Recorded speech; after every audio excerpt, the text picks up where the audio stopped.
से बाहर है और विश्व का ज्ञाता है, विश्व का सब कुछ उनको मतलब कहाँ पर क्या हो रहा है सब कुछ उनको जानकारी है। और विश्व का आत्मा मतलब विश्व को चलाने वाले स्वयं भगवान ही है। मतलब भगवान जब तक चेतन शक्ति को जीवों के अंदर या विश्व के अंदर जब तक चेतन शक्ति नहीं है तब तक ये विश्व चालित नहीं हो सकता। इसीलिए विश्व का आत्मा भी भगवान स्वयं, और वो क्या है, अज, उनका कोई जन्म नहीं है। और परम पद स्वरूप ब्रह्म, आपको मैं नमस्कार कर रहा हूं, आपको मैं प्रणाम कर रहा हूं। इस प्रकार गजेंद्र बोल रहे हैं कि देखो मैं एक गज जन्म में, गज योनि में मेरा जन्म हुआ है और इसमें मैं कैसे पूजा करूं आपकी। मैं कोई साधन भजन नहीं जानता, ना ही भजन करने का कोई तरीका मुझे आता है।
भगवान श्री कृष्ण का ही दर्शन होता है। इस प्रकार एक महापुरुषों का एक विशेष लक्षण है।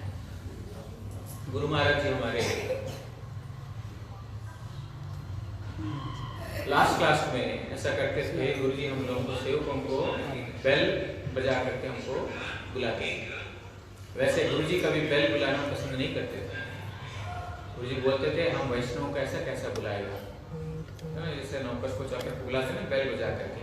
गुरु महाराज जी का एक एक क्रिया मुद्रा देखने से समझ में आएगा कि वैष्णवता क्या है।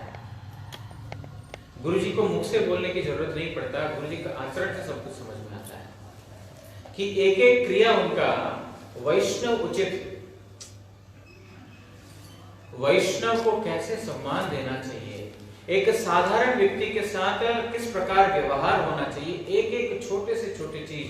इसीलिए जो वास्तविकता में गुरु महाराज जी का दर्शन किया हो, देखा हो, वो व्यक्ति कभी भी जो है वैष्णवों के साथ व्यवहार में गलत नहीं कर पाएगा।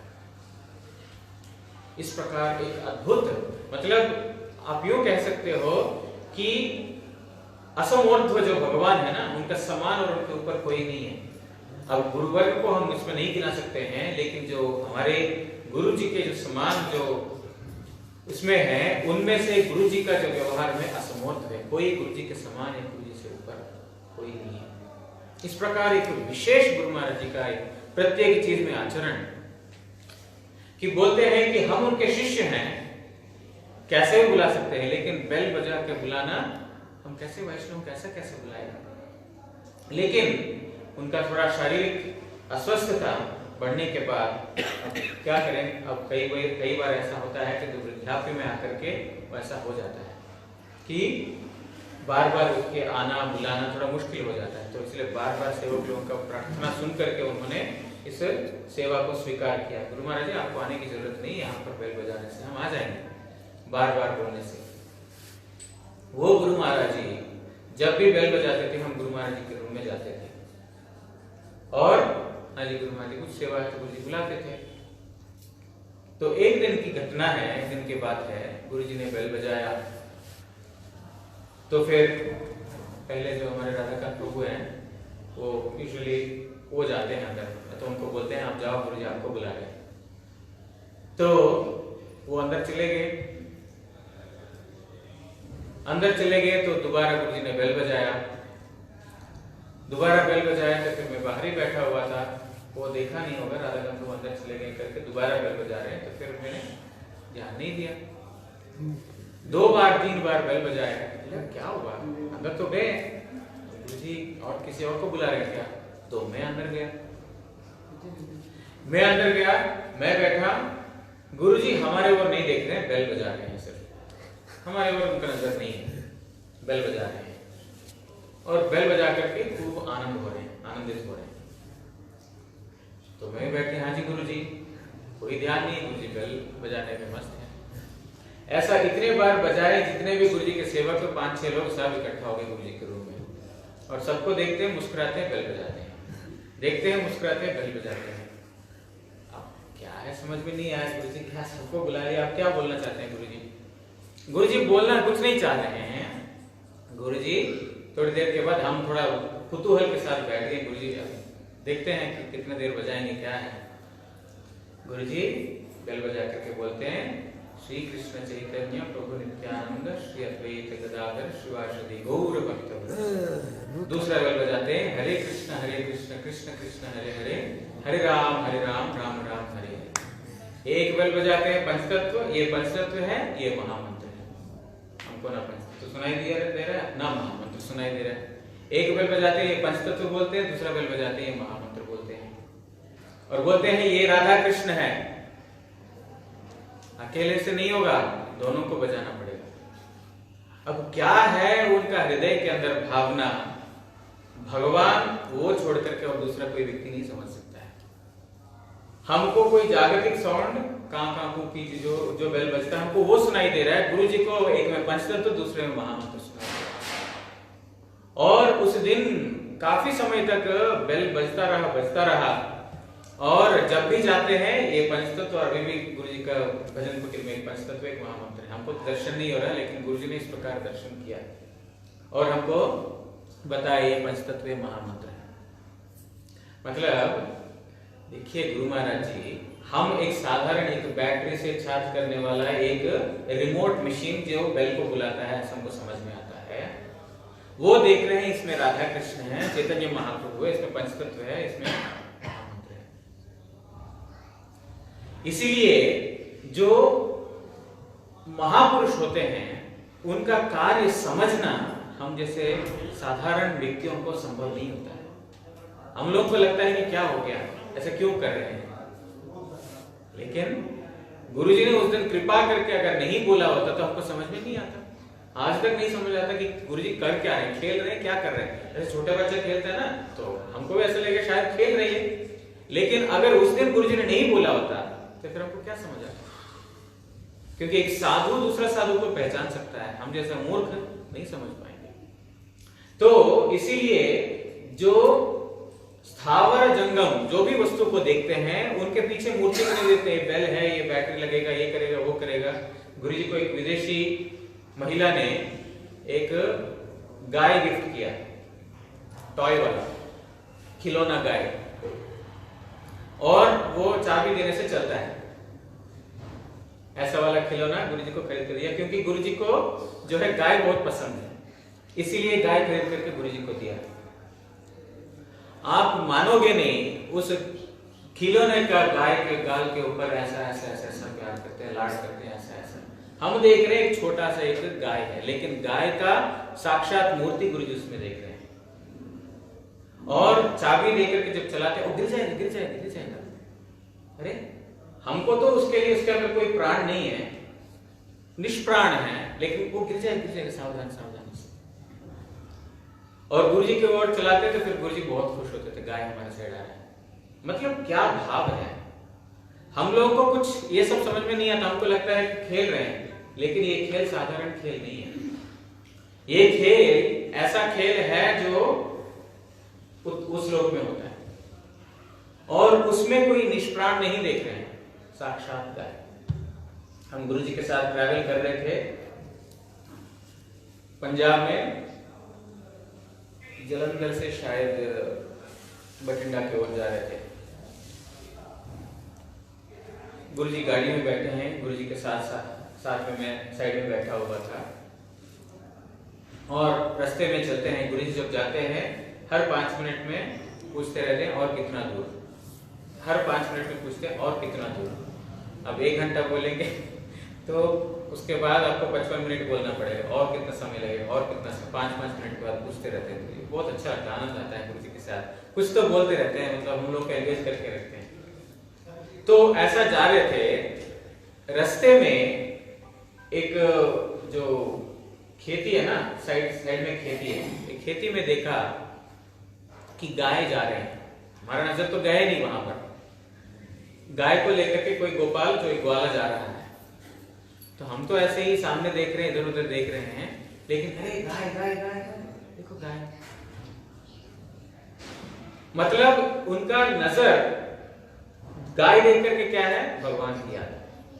हमको कहां आता है, गाय को देख करके साधारण एक गाय है, लेकिन गाय का पूजा करना चाहिए। भगवान कृष्ण जो है गाय को हमेशा पूजा करते थे। मतलब इस प्रकार कोई भी वस्तु, बोलने का मतलब यह है, कोई भी वस्तु को देखते हैं, वो वस्तु के जैसा नहीं देखते हैं, वो वस्तु के पीछे भगवान को देखते हैं और भगवान से उसका संबंध को देखते हैं। ये उत्तम भागवत का लक्षण है। और हम जो वस्तु देखते हैं, हाँ ये बढ़िया, खाने के लिए बढ़िया, हम भोग करने का दृष्टि से देखते हैं, लेकिन वो मेरे कृष्ण के संबंध में इस प्रकार उनका दर्शन है। ये हमारा और उत्तम भागवतों का दर्शन का फर्क है।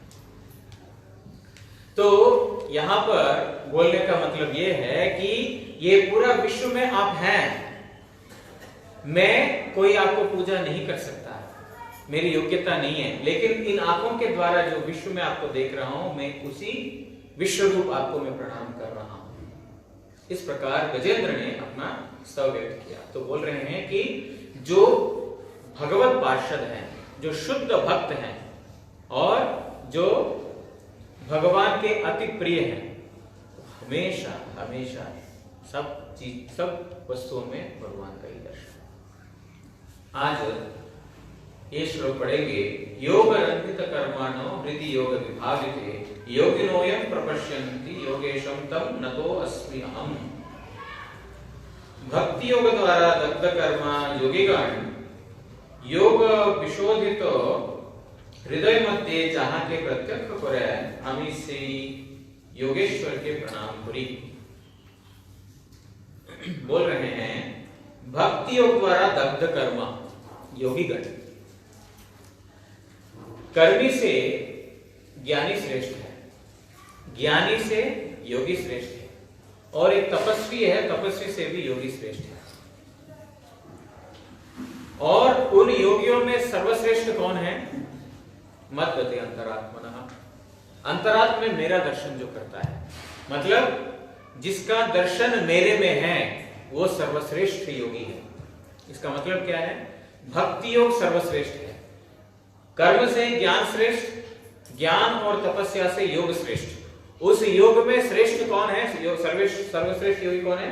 योगिनाम पे सर्वेषाम मद्गते अंतरात्मनः, जिसकी अंतरात्मा मेरे ओर गति है, मेरे ओर जिसकी हमेशा दर्शन है, वो योगी महान, सारे योगियों से श्रेष्ठ है।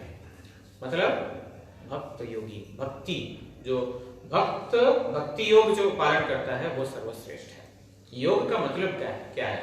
योग का मतलब है मिलन।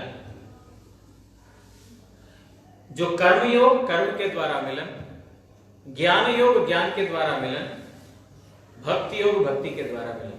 योग मतलब आत्मा और परमात्मा का मिलन को योग बोलते हैं। हम जैसा आजकल रामदेव बाबा इत्यादि लोग योग शिक्षा देते हैं, ये शरीर का योग है। योग क्रियाएं, मुद्राएं जो बताते हैं वो वास्तविकता में जो भगवान जो गीता में बोल रहे हैं उससे कुछ लेना देना नहीं है। वो योग भगवान का और भक्तों का जो संधान है, भक्तों का जो मिलन है, संधि है, वो योग है। वो भक्ति के माध्यम से जो होता है वो सर्वश्रेष्ठ योग मार्ग है। क्योंकि जो ज्ञानी कर्मी ये लोग ब्रह्म तक, ज्ञानी लोग, कर्मी लोग तो इसी में संसार में घूमेंगे, जो इस कर्म से जब मुक्त होंगे तो ज्ञानी लोग भगवान के साथ उनका ब्रह्म में विलीन हो जाना। योगी लोग भगवान का परमात्मा स्वरूप को दर्शन करना, लेकिन भक्ति करते हैं जो वो लोग भगवान का साक्षात सेवा प्राप्त करते हैं। इसीलिए बोलते हैं हे अर्जुन सर्वश्रेष्ठ योगी बन जाओ, मेरे और तुम्हारा चित्त को छोड़ो, मतलब मेरे में तुम्हारा चित्त को लगाओ। इसलिए बोल रहे हैं उस भक्ति योग के द्वारा दग्ध कर्मा, जितने भी जगत के कर्म हैं वो सारे खत्म हो जाएंगे, क्षीण हो जाएंगे, केवल मात्र भक्ति योग के द्वारा ही। क्यों? इस जगत में कोई भी कार्य करेंगे उस कार्य में पाप और पुण्य दोनों ही मिलेंगे। कोई भी कार्य ऐसा नहीं है जो पाप मुक्त हो सकता है। हमारे वैष्णव आचार्य लोग उदाहरण बताते हैं, हम खाना बनाते हैं, जब खाना बनाते हैं उस समय जो गोभी ले लीजिए, कोई भी ले लीजिए, उसके अंदर कीड़ा रहता है। वो कीड़ा ऐसे जो है चाकू से काटते काटते वो कट जाता है, मर जाता है।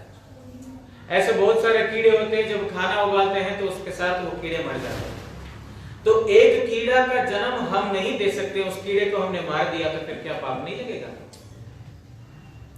और हम चलते हैं, चलते समय कितने सारे कीड़े या तो चींटियां हमारे पैर के नीचे दब जाते हैं, तो क्या उसका पाप हमें नहीं लगेगा? और प्रत्येक श्वास निश्वास में कितने सारे कीटाणु अंदर जा रहे हैं, लेकिन वो मर सकते हैं अंदर जाकर के, और कुछ कीटाणु बाहर छोड़ रहे, वो भी मर जाएंगे। तो ये सब हम पाप कर रहे हैं, हमको लग रहा है पाप नहीं कर रहे, लेकिन ये सब पाप कर्म का बंधन बनेगा। कितना भी बचकर चले इस जगत में पाप तो होता ही है। तो पाप से निवारण कैसा है? बोलते हैं जो भक्ति योग करता है, जिसका जीवन भगवान के लिए है, उसका पाप नहीं होता है। उदाहरण के लिए अगर हम किसी को, मान लीजिए किसी को ऐसे पिस्टल लेकर के मार लिया, तो हमको क्या करेगा?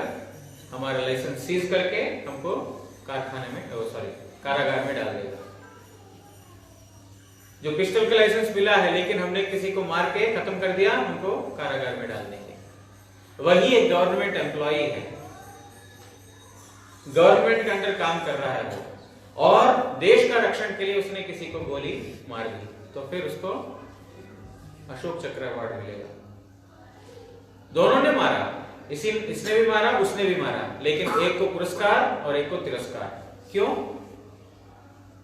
क्योंकि ये गवर्नमेंट का बन करके किया उसने, और उसने किया अपना स्वाधीनता से।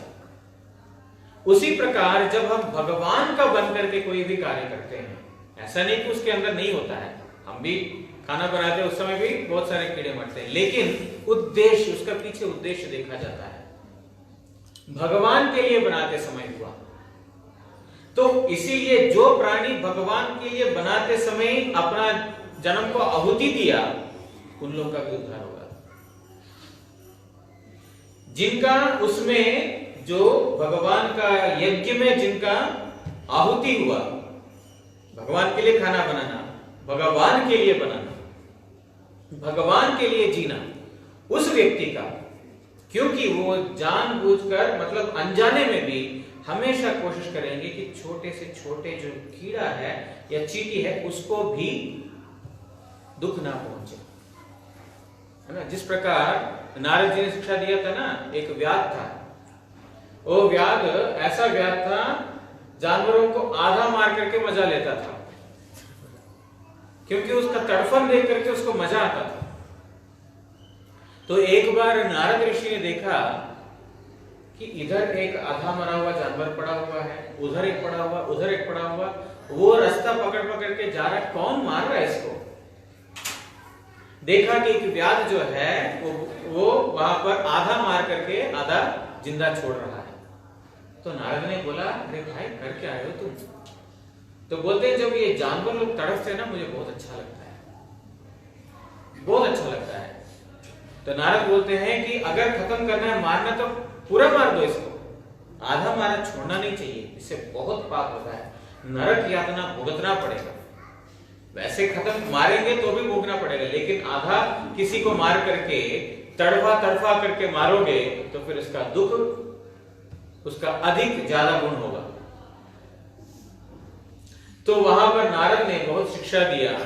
उनका संग का प्रभाव से इस व्यक्ति ने क्या किया, जानवरों को मारना ही छोड़ दिया और बैठ करके तपस्या भगवान का नाम करना शुरू कर दिया। इस प्रकार भगवान नारद जी की कृपा से इतना परिवर्तन हो गया। वो व्यक्ति क्या करता है कि खाना तो पूरा जो मांस इत्यादि को संपूर्ण रूप से त्याग तो कर ही दिया, इसके अलावा छोटे से छोटे क्षुद्र प्राणी को भी वो कभी भी हानि नहीं पहुंचाया। एक दिन नारद गोस्वामी पर्वत मुनि को लेके आते, चलो मैं शिष्य को दिखाता हूं किस प्रकार भजना करके ऐसा इतना हिंस जातीय जानवरों को आधा मार करके छोड़ता था, वो व्यक्ति आज कैसा है देखो, दिखाता हूं। देखा नारद ऋषि वहां पर दूर से देखा, अरे गुरुजी आ रहे हैं, गुरुजी आ रहे हैं। तो फिर वो चलता है, देखा रास्ते में चींटियां जा रही हैं। अरे चींटी के ऊपर पैर कैसे रखूंगा, अपना गलवस्त्र लिया, गलवस्त्र से चींटियों को साइड करने लगा। दूर से पर्वत ऋषि पूछते हैं, कर क्या रहे आप? आ गए तो फिर आपके पास दौड़ते हुए आ रहा था, लेकिन बीच में कर क्या रहे? तो नारद ऋषि बोलते हैं, ये रास्ते में कोई चींटियां हैं, वो चींटियों को भी हानि नहीं पहुंचाना चाहता है, इसीलिए वो उसके पैरों के नीचे ना मर जाए, इसलिए ध्यान से आ रहा है। तो पर्वत ऋषि बोलते हैं, हे नारद, आपकी अशेष कृपा है। आपकी कृपा से जो व्यक्ति जानवरों को आधा मार करके मजा लेता था, वो आज क्या कर रहा है, एक छोटे से छोटा क्षुद्र जीव प्राणी, उसको भी वो हानि नहीं पहुंचाना चाहता। मतलब भक्त लोग किस प्रकार होते हैं, भक्त लोग कोई भी प्राणी को तड़पते हुए या तो कष्ट पाते हुए कभी भी नहीं देख पाएंगे। पर दुखे दुखी, दूसरों का दुख देख करके स्वयं दुखी हो जाते हैं। इस प्रकार भक्त का स्वभाव है। तो हम जो भक्त लोग, हम मतलब हम नहीं, मैं नहीं, भक्त लोग जो भगवान के लिए खाना बनाना इत्यादि जो भी कार्य करते हैं, भगवान के लिए करते हैं। इसीलिए उसकी वजह से अगर कोई पाप कर्म हो जाए, उस पाप कर्म का जो पूरा जिम्मेदारी भगवान लेंगे, गवर्नमेंट लेगी उसका रिस्पॉन्सिबिलिटी। लेकिन भक्ति को छोड़ करके और दुनिया का कोई भी पंथा पकड़ करके, भक्ति में समर्पण है, जहां पर समर्पण है, समर्पित आत्मा का दोष भगवान कभी भी नहीं देखेंगे। एक बार श्री श्रीधरदेव गोस्वामी महाराज जी असम में, वहां पर प्रभुपाद जी ने बोला यहां पर विग्रह स्थापना करना है।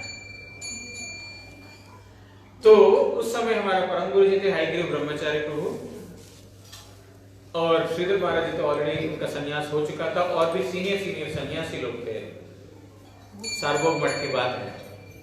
तो वहां पर अगले दिन ठाकुर जी का प्राण प्रतिष्ठा करना है। तो जैसे ठाकुर जी का प्राण प्रतिष्ठा करना है, तो अगले दिन प्रभुपाद जी आए थे वहां पर प्राण प्रतिष्ठा के टाइम में, और श्री श्रीधरदेव गोस्वामी महाराज जी मंदिर के अंदर थे। उन्होंने सारा अच्छे से ठाकुर जी का विग्रह को, श्री मूर्ति को अच्छे से सजा दिया। सजा करके उन्होंने क्या किया, जैसे प्रभुपाद जी है, मंदिर का दरवाजा खोला। जैसे मंदिर का दरवाजा खोला, प्रभुपाद जी ने बोला विग्रह स्थापना तो हो गया। उन्होंने प्रणाम कर लिया। प्रणाम करके विग्रह स्थापना का कार्यक्रम हो चुका है। उन्होंने कुछ ऐसे विधि विधान कुछ किया नहीं, दरवाजा खोला, साथ साथ प्रणाम करके बोलते हैं हो गया। तो श्री श्रीधरदेव गोस्वामी महाराज जी को लगा दुख कि शायद मैंने विग्रह को श्रृंगार करके गलती की है, क्योंकि अभी प्राण प्रतिष्ठा तो हुआ नहीं, तो मैंने पहले से इनको श्रृंगार करके उनके अंदर सब कुछ करके मैंने शायद कुछ गलती किया है। प्रभुपाद नहीं बोल करके प्रणाम करके चले गए।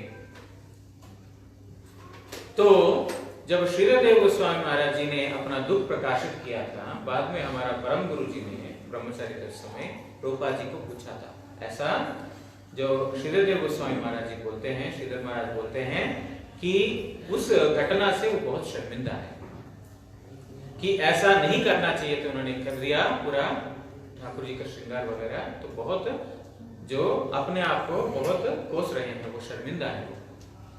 तो तब प्रभुपाद जी ने बोला था, शरणागत भक्त का कोई भी दोष नहीं है। जिसकी शरणागति है उसके दोष खत्म हो जाते हैं। जिस प्रकार माता यशोदा या तो नंद महाराज या ग्वाल सखा जितने भी देखेंगे वो सब भगवान के कंधे के ऊपर चढ़ रहे हैं, भगवान को अपना जूठा खिला रहे हैं, भगवान को जो है यशोदा मैया डंडा मारती है, ये सब करती हैं। लेकिन क्योंकि वो शरणागत हैं भगवान के लिए, वो कोई अपराध नहीं है, उनका उल्टा अच्छा लगता है ये सब, क्योंकि शरणागत का दोष, प्रभुपाद बोलते हैं शरणागत व्यक्ति का दोष कभी भी भगवान नहीं लेते हैं। क्योंकि किस के लिए कर रहे हैं, अगर उद्देश्य ठीक है भूल हो सकता है हमारा, हम भगवान की सेवा करते हैं उसमें भूल हो सकता है, लेकिन भगवान के लिए जब कर रहे हैं उस भूल को भगवान देखेंगे। जिस प्रकार गोविंद ने महाप्रभु का शरीर को लांग करके दूसरा साइड गया, कोई भी चिन्मय वस्तु को लांगना महादोष है, अपराध है। यहां पर करताल भी पड़ा है, उसको लांगना दोष है। करताल नित्यानंद तत्व, ग्रंथ को कुछ लोग लांगते हैं, वो सब अपराध है, क्योंकि श्रेष्ठ वस्तु के ऊपर से लांगना, वैसे कोई भी वस्तु के ऊपर वैष्णव को लांगना, ये सब गलत है, अपराध है। लेकिन महाप्रभु नृत्य करके इतना थक गए थे, गोविंद बोलते हैं प्रभु थोड़ा सा आप साइड दीजिए, मैं आपका उस साइड जाकर के दूसरा साइड का भी चरण दबा लूंगा। महाप्रभु बोलते हैं गोविंद मैं इधर से उधर नहीं हो सकता, मैं थक गया हूं, अगर करना है तो कर, नहीं तो सो जाओ जाकर के, अब मैं नहीं हिल सकता। तब गोविंद ने अपना उत्तरी से महाप्रभु का पैरों के ऊपर डाला, दूसरा साइड जाकर के दूसरा साइड का पाद संवाहन, उनका चरण सेवा करने लगा। करते करते वहीं बैठे थे, बहुत समय बीत गया, बहुत समय बीत गया। उसके बाद महाप्रभु बोलते हैं, उठा, उनका नींद खुल गया, बोलते गोविंद अभी तक तुम यहीं बैठे हो? हाँ प्रभु। खाया कि नहीं? नहीं खाया। क्यों? जाके खा लेता। कैसे जाऊं प्रभु, कैसे जाऊं? जैसा आया था वैसे चले जाते ना, मैं तो आपका सेवा करने के लिए साइड आया था लांग करके, अपने पेट की सेवा करने के लिए मैं आपको लांग करके कैसे जाऊं? सेवा में जो दोष है वो दोष नहीं है। अब मंदिर का सिंहासन के ऊपर पुजारी चढ़ जाता है, उसमें दोष है? वो दोष नहीं है, क्योंकि सेवा के लिए, जब सेवा के लिए ये जो है ना, ये आसन, ये बलदेव तत्व है, इसके ऊपर पुजारी स्वयं खड़े होकर के आरती करते हैं, बलदेव के ऊपर खड़े होकर के। जब ठाकुर जी की सेवा करना है वो ठाकुर, उसमें कोई अपराध नहीं, इसलिए शरणागत भक्त का कोई भी प्रकार का दोष नहीं है। लेकिन अशरणागत, उसमें पूरा भरा हुआ है दोष। इसलिए बोल रहे हैं योग भक्ति योग के द्वारा दग्ध कर्मा, जिन्होंने अपना जीवन भगवान का भक्ति योग करने के लिए समर्पित कर लिया है, उस व्यक्ति का क्रियाओं से दग्ध कर्म, जितने भी कर्म हैं, पाप पुण्य सब दग्धीभूत हो जाते, मतलब जल जाते हैं। योगीगण योग विशोधित हृदय मध्य, योग के द्वारा हृदय पवित्र हो जाता है, भक्ति योग के द्वारा। विशोधित, शोधित होना मतलब उसको मार्जित होना, पवित्र होना। विशोधित विशेष रूप से, मतलब संपूर्ण रूप से। भक्ति योग के द्वारा जिनका कर्म सब, जो इस जगत के कर्म जो बंधन के कारण वो सब खत्म हो गए, और जिनका हृदय संपूर्ण रूप से निर्मल हो गया, ऐसे हृदय में आपको प्रत्यक्ष दर्शन करते हैं। अमी से योगेश्वर कृष्ण के प्रणाम करी, उस योगेश्वर कृष्ण को मैं प्रणाम कर रहा हूं, जो योगी लोग अपने हृदय में दर्शन करते हैं। मैं तो नहीं कर पाऊंगा।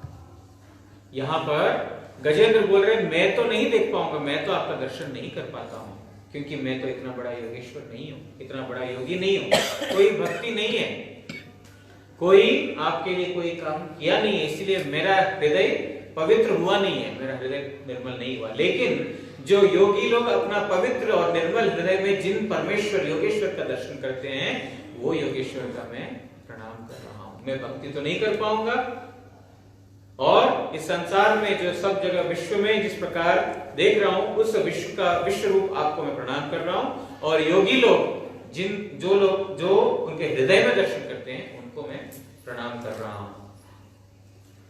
कृष्णा चित्र ठाकुर ने टीका लिखा है, लेकिन समय नहीं तो अगले बार पढ़ेंगे।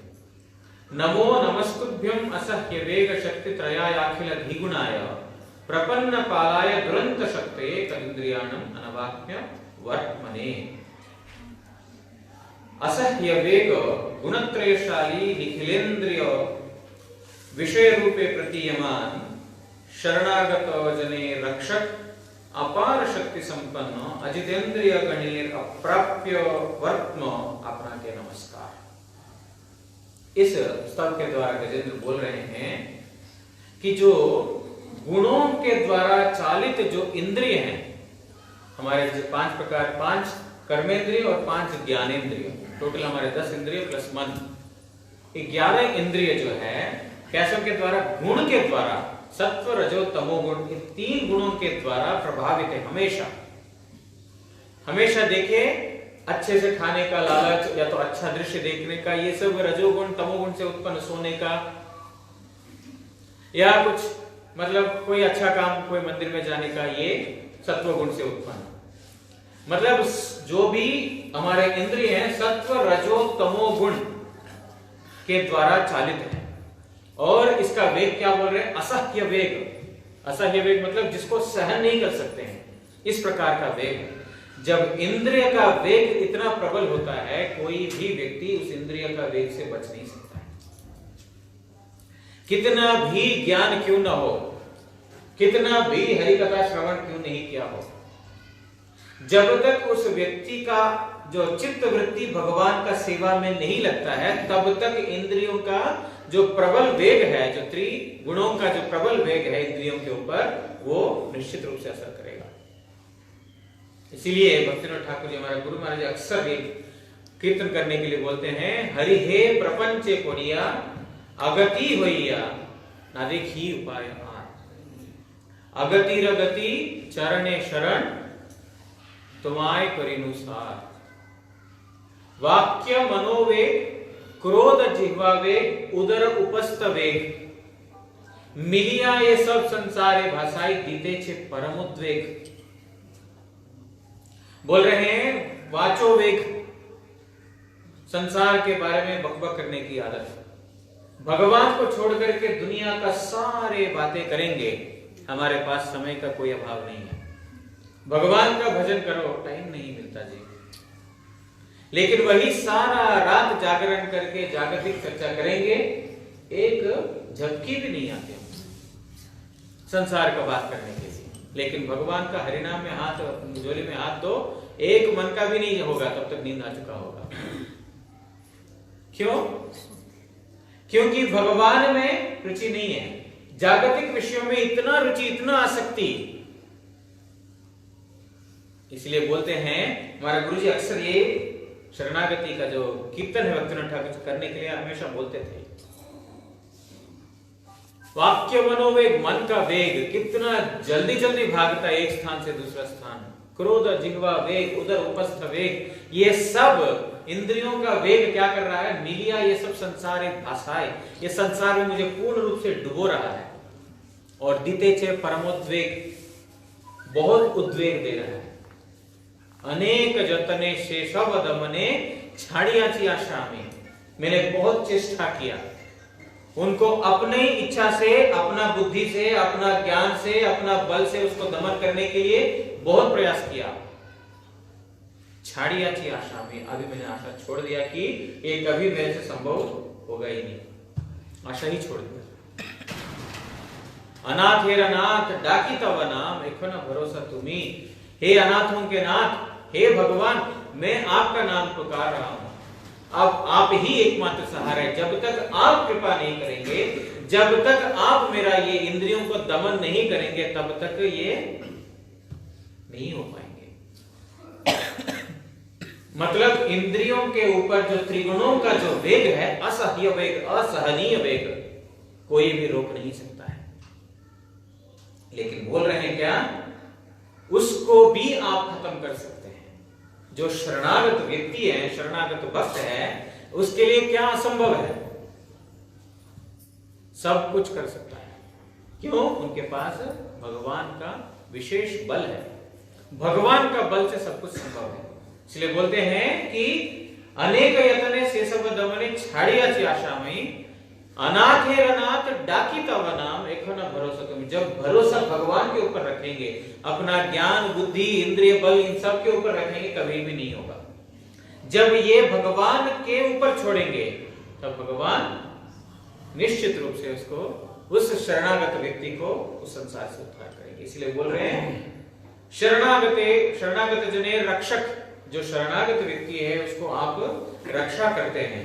अपार शक्ति संपन्न, आपका शक्ति का कोई तुलना नहीं है, पारंपार नहीं है उसका कि इतना है इतना है इतना है, ना कोई सीमा नहीं। इतना इतना इतना करते करते हमारा जो शक्ति है उससे बाहर होगा, लेकिन उससे तभी भी भगवान की शक्ति को मापा नहीं जा सकता है। हमारे प्रभुपाद भक्तिसिद्धांत सरस्वती ठाकुर एक उदाहरण बताते हैं। एक कुएं के अंदर एक मेंढक का जैसा है, कुएं के अंदर एक मेंढक है और दूसरा मेंढक जो है समुद्र का पानी देख के आया, तालाब का पानी देख के आया। वो बोलता है, अरे तुम इतना छोटा सा कुएं में क्यों हो? मैंने बहुत विशाल पानी देखा है, चलो उधर चलते हैं। अब ये मेंढक अपनी बुद्धि से उसका विशालता नापने का कोशिश कर रहा है।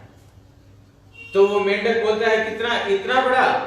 बोलते नहीं, इससे बड़ा। इतना बड़ा? इससे बड़ा। इतना बड़ा? इससे बड़ा। इतना बड़ा, इतना बड़ा। बोलते बोलते गोपाल जी बोलते मेंढक फट गया।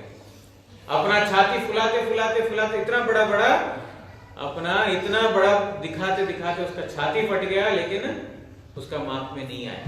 मतलब बोलने का मतलब यह है कि भगवान का शक्ति को मापने के लिए जाएंगे, आयु क्षीण हो जाए, खत्म हो जाएगा, लेकिन भगवान का इतना शक्ति है कोई भी नहीं बोल पाएगा। अपार शक्ति संपन्न, जिसका कोई पारंपार नहीं कर सकता है। इस प्रकार भगवान अजितेंद्रिय गणेर अप्राप्य वर्तमान, और वो भगवान जो व्यक्ति अजितेंद्रिय है, जिन्होंने अपने इंद्रियों को जित नहीं किया है, उसके लिए अप्राप्य है, उसको कभी भी मिलेंगे नहीं। जो व्यक्ति अपना इंद्रियों के कंट्रोल में चलता है, इंद्रियों का दास, उस इंद्रियों का दास को कभी भी भगवान दर्शन नहीं देंगे, ना ही कभी उस व्यक्ति को मिलेंगे। अजितेंद्रियो गणे अप्राप्य वर्तमान, मतलब प्रभु मैं तो जितेंद्रिय नहीं हूं। यहां पर जितना भगवान के गुणों के साथ व्यक्ति का संबंध बनेगा, उतना उस व्यक्ति के अंदर दीनता प्रकाश होगा। और यहां पर बोल रहे हैं कि मेरे जैसा जितेंद्रिय व्यक्ति, मैं तो कभी इंद्रियों को अपना दमन नहीं कर सकता। ऐसे लोगों को दुष्कर है, लेकिन आप शरणागत रक्षक हैं, आप शरणागत को रक्षा करते हैं। मैं तो आपका शरण लिया हुआ हूं, इसीलिए प्रभु मैं आपको नमस्कार कर रहा हूं। इस प्रकार जो भगवान, आपको मैं नमस्कार कर रहा हूं। आज कैसे भी करके गजेंद्र स्तव तो इसीलिए बहुत लंबा व्याख्यान नहीं कर सकते हैं, क्योंकि परसों है हमारा परम गुरु जी का गुरु पूजा, और अभी इसके बाद सुनना है। गजेंद्र तो सब कर लिया, उसके बाद उद्धार भी करेंगे, गजेंद्र उद्धार होगा। उसके बाद पूर्व जन्म में क्या थे वो भी होगा। तो कल एक ही दिन बचता है हमारे पास है सब कुछ कंप्लीट करने के लिए, इसलिए आज कैसे भी करके ये स्तव करना ही पड़ेगा, और कोई दूसरा रास्ता नहीं है। नायम वेदस्वम आत्मानं यच्छक्त्याहं धिया हतम तम दुरत्यया महात्म्यम भगवंतम इतो अस्मि अहम। जहां मायाई ये व्यक्ति देहात्माभिमाने आवृत होइया स्वीय आत्मा के जानते पारिते छन्ना आमी दुर्बोध महात्म्य से ही भगवान के आश्रय करी। भगवान की माया, बोल रहे हैं कि प्रभु आपका माया का इतना प्रबल विस्तार है, शक्ति है, कि आपके माया के द्वारा जो आवृत व्यक्ति समझ नहीं पा रहा कि वो चेतन सत्ता है, उसके अंदर चेतनता है, वो नहीं समझ पा रहा। सुबह हमने सुना था ना, वहां पर उनके घर में आज सुबह सुना था, चेतनता और ये जड़, इस जड़ आवरण इतना तेज है उसके ऊपर कि व्यक्ति मैं चेतन हूं, इस व्यक्ति इस वस्तु का ही उसके अंदर भ्रम हो जाता है। बोल रहे हैं जहां माया, जिनकी माया से व्यक्ति देह आत्म अभिमाने आवृत, ये देह ही मैं हूं, ये शरीर ही मैं हूं। इस प्रकार का जो मिथ्या अभिमान में स्वीय आत्मा के जानते पारते छेना, मैं आत्मा हूं, मैं चेतन सत्ता हूं, इस वस्तु को वो जान नहीं पा रहा है। मैं उस मायाधीश भगवान, दुर्बोध महात्म्य, जिनका महात्म्य समझना बुद्धि से संभव नहीं है। क्यों? जिनकी जो एक छोटी सी माया शक्ति का इतना प्रभाव है कि जीव को अपना चेतनता भी भुला देता है कि मैं शरीर हूं। छोटी सी भगवान की शक्ति, वो छोटी सी शक्ति जीव का अपना वास्तव परिचय को भुला देता है। प्रभु आपका कोई बुद्धि से समझ सकता है? दुर्बोध है, मतलब दुर्बोध महात्म्य। आप कोई भी महात्म्य जो है बुद्धि के द्वारा या ज्ञान के द्वारा, कोई भी चीज के द्वारा नहीं समझ पाएंगे। ना हम आत्म प्रवचने न लभ्य, बहुत अच्छे से शास्त्र जानते हैं, ना बहुना श्रुते न मेधया, मेधा शक्ति के द्वारा बहुत याद कर लिया, बहुत श्लोक याद कर लिया, बहुत अच्छे से बोल सकता है, आत्म प्रवचन, आत्म तत्व के बारे में बहुत अच्छा प्रवचन कर सकता है। बोलते ना, आप उन व्यक्ति को प्राप्त नहीं होंगे। यम एव वृणीते तेन लभ्य, जिनके ऊपर आप कृपा करेंगे प्रभु, वही व्यक्ति आपको वास्तविकता में समझ सकता है, देख सकता है, वो भी संपूर्ण नहीं। भगवान को कभी भी संपूर्ण कोई भी व्यक्ति नहीं समझ पाएंगे, क्योंकि गुरु महाराज बोलते हैं शरणागति इज एड इन्फिनिटम। शरणागति कभी भी, मैं पूर्ण शरणागति संपूर्ण हो गया ना, वो इन्फिनिट है, क्योंकि भगवान का महात्म्य इन्फिनिट है। क्योंकि भगवान की शक्ति, भगवान का महात्म्य और भगवान का गुण, भगवान का नाम, भगवान का लीला, सब कुछ इन्फिनिट है। उस व्यक्ति के लिए इन्फिनिट सरेंडर, इन्फिनिट मतलब कोई खत्म नहीं होगा। जितनी शरणागति है उतना समझ में आएंगे। लेकिन कोई जो व्यक्ति, गुरुजी अक्सर बोला करते थे बात को, जिसने बोला मैं भगवान को नहीं जानता हूं, वो तो जानता नहीं है। लेकिन जिसने बोला मैं भगवान को जानता हूं, वो भी नहीं जाना भगवान को। क्योंकि जिसने वास्तविकता में भगवान को जाना, वो कभी भी नहीं समझेगा ये बात कि मैंने भगवान को जान लिया। अरे भगवान को कुछ जाना ही नहीं है, क्योंकि इतना कुछ और जानने को रह जाता है। वो भगवान का अनुभव हुआ है, लेकिन इतना कुछ और रह जाता है उसके सामने। मैंने जो अनुभव किया कुछ भी नहीं है। मतलब वहां पर भगवान का लीलाओं में इस प्रकार विचित्रता है, भगवान का धाम में इस प्रकार का विचित्रता है, और भगवान के क्रियाओं में, भगवान के भक्तों में इस प्रकार विचित्रता है कि वो कभी भी किस दिशा में क्या भगवान लीला करेंगे, कोई भी व्यक्ति की, यहां तक कि राधा रानी को भी पता नहीं है।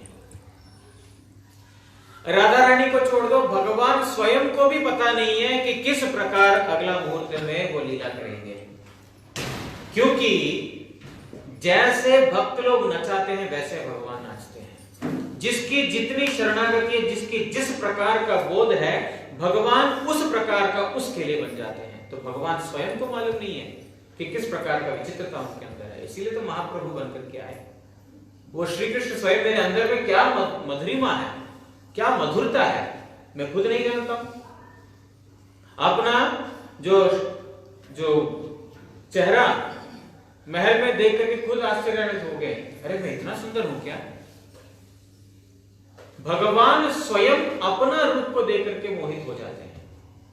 मतलब उनका रूप लावण्य उनको स्वयं को मालूम नहीं मैं इतना सुंदर हूं, तो बाहर बाकी लोग क्या समझ पाएंगे। इसीलिए जो व्यक्ति वास्तविकता में शरणागत है, वो व्यक्ति कभी भी नहीं बोल पाएगा मैंने भगवान को समझ लिया है, जान लिया है। जितना जानेगा उसका उतना ही लगेगा मैंने कुछ जाना ही नहीं, वही वास्तविकता में जानना है।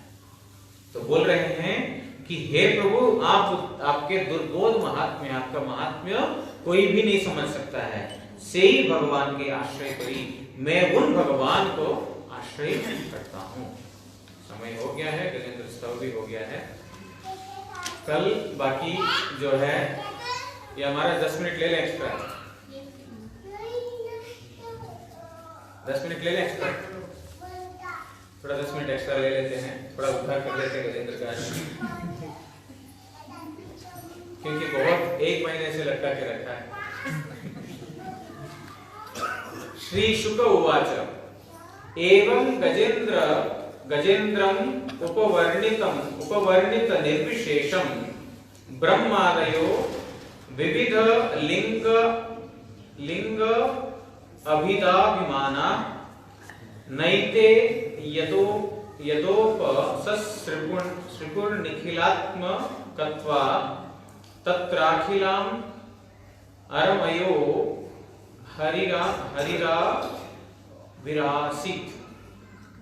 श्री शुकदेव कहिए गजेंद्र मूर्ति विशेष वर्णन ना करिया परमात्म तत्व वर्णन करिते थाकिले नाना प्रकार रूपाभिमान संपन्न ब्रह्मादि देवगण जखन ताहार मोचनार्थ निकटे आगमन करलेन ना तखन सेई स्थाने अखिलात्मा सर्वदेवमय भगवान हरि आविर्भूत होइलेन। बोलो भक्तवत्सल भगवान श्री हरि की जय। बोल रहे हैं सुखदेव, बोल रहे हैं इस प्रकार गजेंद्र ने कोई मूर्ति विशेष भगवान को नहीं बुलाया, हरि मुकुंद अच्युता कोई मूर्ति विशेष नाम नहीं दिया, लेकिन जितने भी देवताएं हैं वो अपना मूर्ति को लेकर के मैं पानी का मालिक हूं, मैं तो अग्नि का मालिक हूं, या तो मैं ऐरावत के ऊपर बैठता हूं, मैं तो सृष्टि करता हूं, इस प्रकार उन लोगों का अपना अपना कर्म का अभिमान है। जैसा हम लोग का है, मैं डॉक्टर हूं, मैं इंजीनियर हूं, उस प्रकार कर्म का अभिमान है। लेकिन यहाँ पर गजेंद्र ने जो वो कर्म करता है वो आकर के मुझे बचाए ये नहीं बोला, जो सारे कर्मों से ऊपर है, करते वो हैं लेकिन वो नहीं करते हैं, उन भगवान को प्रणाम करना। लेकिन ब्रह्मादि लोगों का तो ऐसा नहीं है। तो जिनका अपना अपना स्वमूर्ति अभिमान है, मेरा इस प्रकार मूर्ति है, बोलते हैं जिनका जन्म नहीं है और जिनका मृत्यु नहीं है। अब हमारा जन्म भी है, मृत्यु भी है, और जितने भी प्रकार के जो फल्गु से मतलब छोटा सा अंश से उत्पन्न हुआ, अरे हमको फल्गु बना दिया, अहंकार होता है ना, कोई आपको बोल दे पापी व्यक्ति, बोलने से हम खुद पापी बोले प्रभु जी मैं बड़ा पापी हूं, प्रभु जी मैं बड़ा अपराधी हूं, अपराधी दराजा, तो हमारा बहुत कष्ट होता है। कष्ट होना क्या मतलब मारने को चले जाते हैं। क्यों? क्योंकि हम यहां से बोलते हैं, इधर से नहीं। तो क्योंकि हमारा अभिमान है, यहां पर देवताओं को भी अभिमान है, अरे हमको फल्गु शक्ति बोल दिया, हमको छोटा क्षुद्र शक्ति बोल दिया, तो ऐसा कैसे हम इसके पास जाएंगे। जिनको इस प्रकार का अभिमान था, इन्होंने कोई मूर्ति विशेष वर्णना नहीं किया, लेकिन परमात्म तत्व, परम तत्व, चरम तत्व उस के बारे में उन्होंने वर्णना की। तो देवताओं ने सोचा कि नाना प्रकार रूप अभिमान संपन्न ब्रह्मादि देवगण, उनका नाना प्रकार का रूप अभिमान है, मेरा ये प्रकार नहीं, मेरा 4 मुख है। उसने बोला कोई नर भी नहीं है, कोई देवता भी नहीं है, कोई पशु भी नहीं है, कोई स्त्री भी नहीं है, पुरुष भी नहीं है, षंड भी नहीं है, हमारा तो सब कुछ है।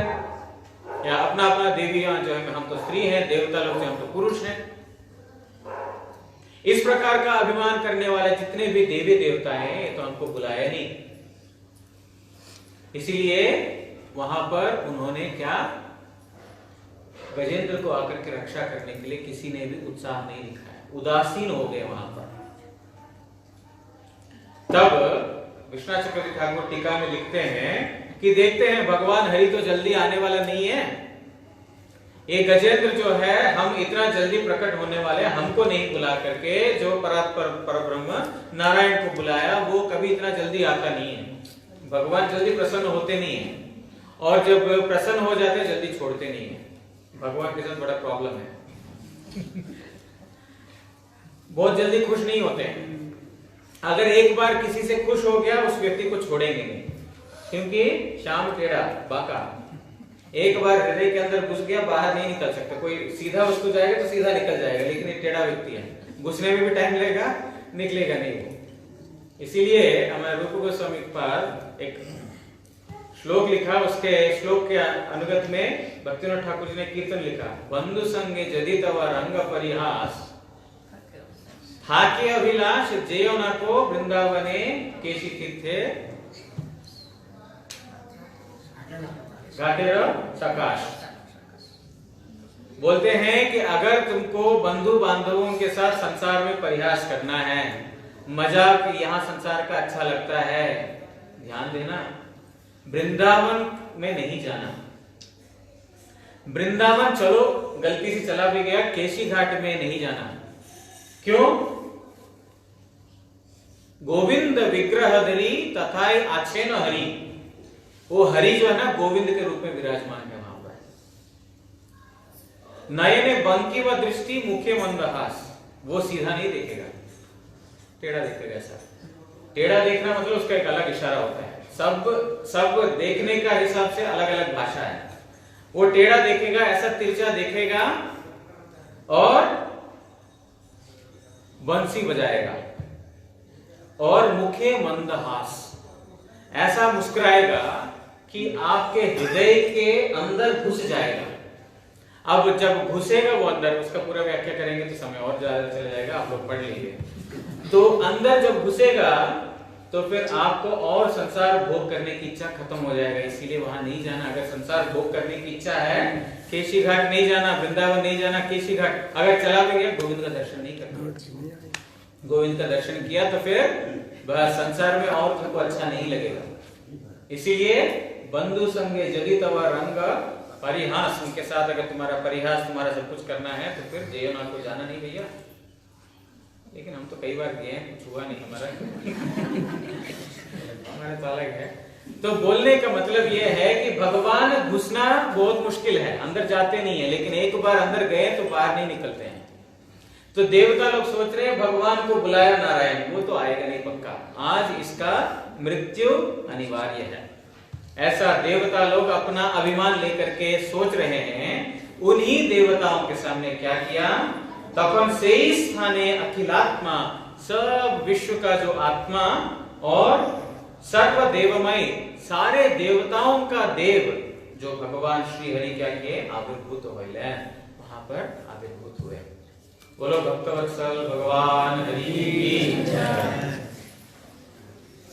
बाकी इसके बाद क्या होगा कल प्रसंग सुनेंगे, और पिछले जन्म में क्या थे वो भी कल संक्षिप्त में सुन करके इस बार का कार्तिक व्रत का जो गजेंद्र स्तव वहां पर विश्राम लेंगे। परसों तो बिल्कुल टाइम नहीं मिलेगा, परम गुरु जी के बारे में सब भक्त लोग बोलेंगे। कल महाराज अनाउंस करेंगे प्रोग्राम कैसा रहेगा, लेकिन कल लास्ट है। हाँ, कल आएंगे तो गजेंद्र स्तव का फलश्रुति क्या है वो सुनने को मिलेगा। हम सब जो भी करते हैं ना, क्या रिटर्न मिलेगा। अब 1 महीना हमने बैठा सुना, आप जो बोलते रहे हम सुनते गए, आप ठीक बोल रहे, बेटिंग बोल रहे, जो भी बोल रहे हम सुनते गए, उसका फल क्या मिलेगा कल सुनेंगे, उसका फल क्या है। खाने में तो